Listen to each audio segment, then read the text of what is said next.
വലിയ പുറമൊക്കെ വേദന എടുത്തിട്ട് വയ്യ. സരിതേ, നീ അവിടെ എന്നാ എടുക്കുവാടി? വേണ്ടേ? ഇവിടെ ബാക്കിയുള്ളവന്റെ പുറം കഞ്ഞിയുള്ള 2 ദിവസമായി വണ്ടി ഓടിക്കാൻ തുടങ്ങിയിട്ട്, അറിയാം നിനക്ക്?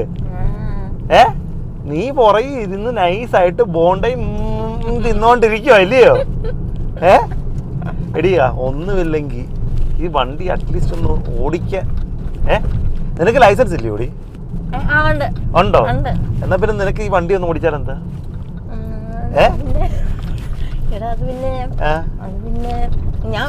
പിന്നെ ഞാൻ ഇത് വണ്ടി ഓടിക്കാൻ പഠിച്ചപ്പോ എന്ത് പറയാ, ഞാൻ ജസ്റ്റ് സ്റ്റിയറിംഗ് പിടിച്ച മാത്രമേ ഉള്ളൂ. എനിക്ക് ബ്രേക്കും പിന്നെ അതെന്തായാലും അത് ഗിയറും ബ്രേക്കും ചവിട്ടി കഴിഞ്ഞാൽ അത് ലൈസൻസ് കിട്ടുമില്ലയോ? അത് കൊള്ളാം. അപ്പൊ ഒരു കാര്യം ചെയ്യണം, ബോണ്ടയുടെ ബാക്കി ഇനി ഇരിപ്പുണ്ടോ? ഉണ്ടോ? അപ്പൊ നേരെ നമുക്ക് ബാംഗ്ലൂർ ചെന്നിട്ടേ നിന്റെ ആശാനെന്ന് പറയുന്ന ആ മോനുണ്ടല്ലോ, ആ അങ്ങേർക്കും കൂടെ ഇതേലെ ബോണ്ടയും കൊണ്ട് കൊടുത്തിട്ട് നമുക്ക് നിങ്ങൾ രണ്ടുപേരുടെ കൂട്ടത്തോടിരുന്ന് തിന്നണം. അപ്പോട്ട് ഇനി അടുത്ത് നമ്മളെ ട്രിപ്പ് പോകുമ്പോഴത്തേക്ക് ആശാനും മോളും കൂടെ പുറകെ ഇരുന്ന് തിന്നുക, ചേട്ടൻ ഇവിടെ ഇരുന്നോണ്ട് ഇങ്ങനെ ഇതേ പിടിച്ച് ഊഞ്ഞാലാടാം. നല്ല രസമല്ലയോ? എങ്ങനെ ഇരിക്കും? എന്റെ വിധിയടി, എന്റെ വിധി.